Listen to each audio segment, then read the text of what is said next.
submitted for your approval. Close Encounters are making news again.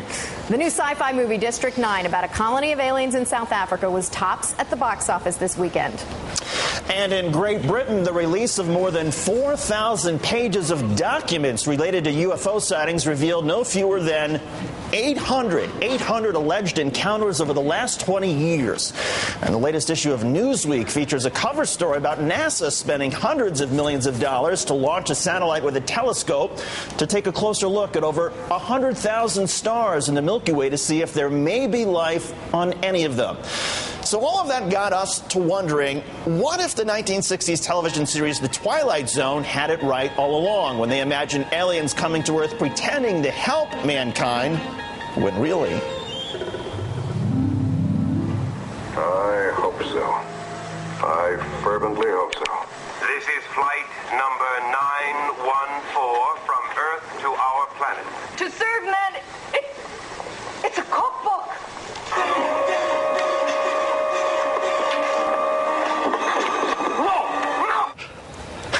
Sorry about that. We just couldn't resist. NBC's Donna Friesen is live in London. And Donna, seriously, the British government is looking at some of these documents. I understand they raised more questions than they answer about UFOs there? Well, in a way, yes. This is the fourth batch of UFO files to be released by the Ministry of Defense here in Britain. The National Archives began releasing them back in 2001. They're slowly releasing all of what's been gathered over the years because they don't think there's any point in keeping it secret anymore. And these were once top secret files. One of them, in fact, goes all the way back to the days of Winston Churchill. There's a handwritten note from him saying, what does all this stuff about flying saucers amount to? What can it mean? What is the truth? And as a result, the Flying Saucer Working Party was actually set up to try and deliver some answers to Winston Churchill, and it found that most of the sightings could be explained by natural events or regular aircraft. Now, that was back in 1951. What the Ministry of Defense now says is pretty much the same, that what all these files prove is simply that there are many strange things to be seen in the sky. Now, these files detail hundreds of reported sightings, I think you said 800, David, of unidentified flying objects from all over the country. The vast majority did have an explanation, either aircraft lights or satellites in orbits or debris re-entering the atmosphere. And even ufologists, those people who believe in UFOs, admit that the majority of sightings can be explained.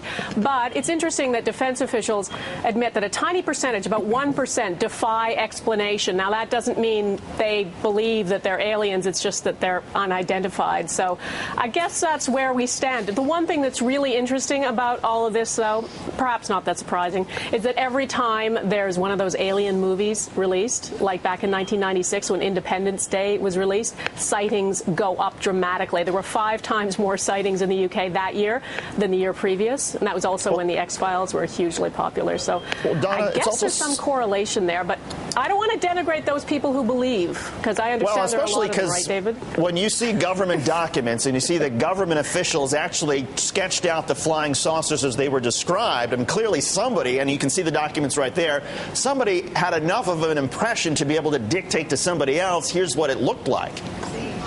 Oh, yeah, and, the people who deliver these accounts, who report the sightings, are very passionate about it. I mean, these are people who clearly, have no doubt that what they saw was something alien. So, you don't want to denigrate that stuff. But a lot of the stuff had to be explored and investigated, and was, and usually there's a pretty simple explanation for it. But what's interesting is Britain's Ministry of Defense that released all this stuff said that while there's no evidence whatsoever to suggest that intelligent life from outer space or alien spacecraft have landed on our planet, they do say they're always willing to keep an open mind. So the truth could still be out there, I guess, David.